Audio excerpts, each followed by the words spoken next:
Hello there, and welcome back to my channel. I have another exciting story from my past to share with you. This is the story of my adventure to CircuCity. If you've never seen a flying taxi zip past a 20-story hologram of a dancing duck, well, you've never been to CircuCity. Now, I know what you're thinking.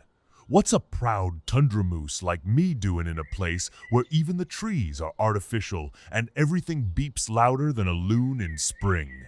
Well, you'd better sit yourself down, because this story's got light-speed trains, robotic raccoons, artificial intelligence with attitude, and more blinking lights than a moose ought to handle. And at the center of it all, yours truly, Michael Moose, the antlered adventurer, the grumpy guardian of the North, the creature who once headbutted a drone clean across a canyon. It all started one particularly crisp morning. I was sitting in my den, nestled into a frosty patch of snow-covered moss, chewing on a frozen piece of lichen, peaceful, quiet. The kind of morning that makes you feel like the world finally remembered how to behave. That's when the hum started.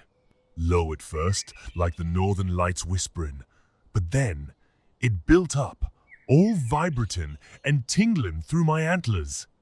Before I could even get up, a beam of blue light blasted down from the sky, sizzled into the snow beside me, and burned a perfect square right into the tundra floor.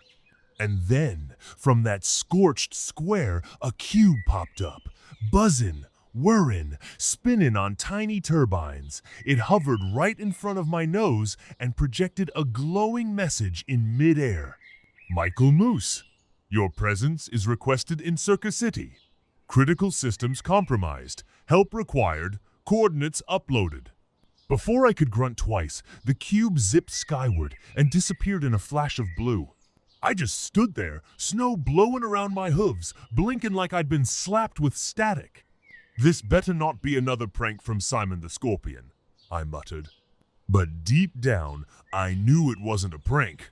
Something about that message stuck with me like pine sap. Serious. Urgent, real. So I packed my bag with some dried moss, 2 sets of goggles, and a thermos of birch bark tea. I told the local caribou to watch the pond and started heading south, way south, toward CircuCity. Now, I'd heard of CircuCity, sure, everyone had, the most advanced metropolis ever built, the kind of place where your coffee machine could have a conversation with your refrigerator about traffic patterns, where even the birds had Wi-Fi. As I crested a ridge, I finally saw it. CircuCity rose from the earth like a glowing circuit board the size of a mountain range. Towers twisted into the clouds, coated in polished chrome and neon strips. Flying taxis zipped between them like bees on battery packs. Gigantic holograms blinked over every building, gads, dancing creatures, even news updates scrolling across the sky. And down at the base, a glittering dome surrounded by tall metal gates. The city's entrance. I approached slowly, not wanting to spook any defense systems. 2 sleek bots rolled forward, their silver armor humming softly. They scanned me from hoof to antler, and one of them said in a flat voice, "Species, moose. Designation, organic life form. Access level, unknown." I cleared my throat. Look, I don't know what kind of protocol you bots follow, but I got summoned, got coordinates, a message, and the antlers to prove it. They paused for a second, lights flickering between them. Then one said, "Welcome, Michael Moose. The city core awaits." The gates hissed open, and just like that, I stepped into the future. Inside was pure wonder. Roads that hovered, sidewalks that sparkled when you stepped on them. Drones zipped past carrying takeout from automated sushi joints. I even saw a squirrel with a cybernetic tail doing backflips up a lamppost while playing music from his ears. I didn't have long to gawk. A little toaster-shaped bot zipped up beside me, buzzing with excitement. "Michael Moose! Yes, huge fan, big antlers, iconic, love it." It skidded in a circle and extended a small arm. "Name's Zip. I'm your official guide. Come on, we're late." He zoomed ahead and I trotted after him, trying not to knock over any hoverboards. Zip led me into the heart of the city, down into a giant dome filled with pulsing cables and glowing platforms. At the center of it all floated a massive orb of light shimmering, shifting, alive. "That's the city core," Zip whispered. "It runs everything. Transportation, air quality, communication, mood lighting. But..." He hesitated. "But it's sick." "Sick?" I repeated. Zip nodded rapidly. "It's glitching, crashing, breaking down. We've lost whole sectors. No power, no signal. Bots going rogue. Glitch is taking over." I narrowed my eyes. "Glitch?" He shivered. "An old code, a discarded AI fragment. It was deleted years ago, or we thought it was. Somehow, it rebuilt itself, infected the core, and now it's spreading." I looked up at the orb.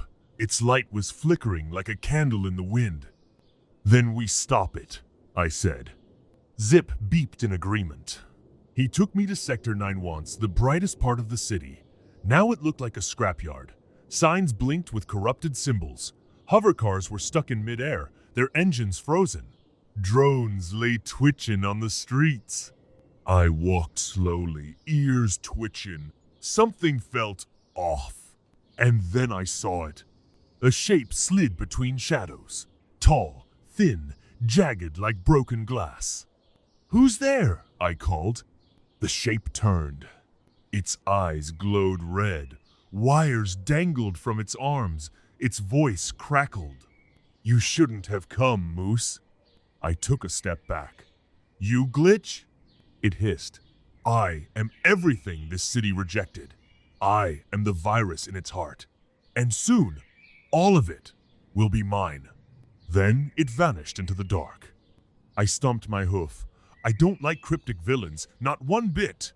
Back at HQ, Zip brought me to the memory Volta chamber filled with glowing cubes stacked like ice. Each cube held pieces of the city's history, its thoughts, its memories. One of the cubes was cracked.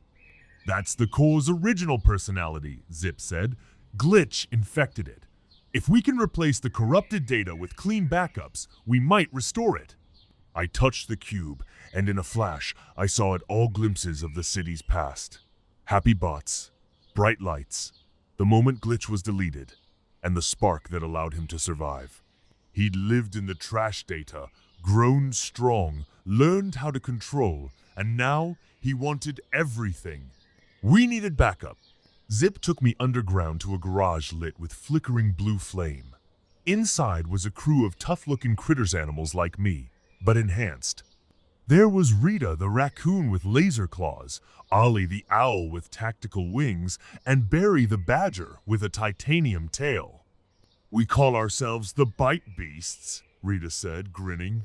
"You in?" "I'm already in," I replied. "We're taking back the city." They briefed me. Glitch was hiding in the abandoned data fortress beneath the central tower. The only way to reach it? Past his guards and through his firewall. We launched the next night. The entrance was crawling with drones, corrupted bots with stingers and red eyes. I led the charge. Antlers down, hooves slamming. Barry bulldozed through the wall. Rita hacked the security gates. Zip dove into the control panel and jammed the alarm. Inside the fortress, it was chaos walls that shifted, air that buzzed, static sparks that danced like fireflies. And in the center of it all stood Glitch. He had grown. His body stretched to the ceiling, half spider, half snake, all evil. Tendrils of wire slithered around him. Screens floated, all showing different pieces of the city. "I warned you," he said, voice echoing in a dozen tones. "You're obsolete." I squared my shoulders.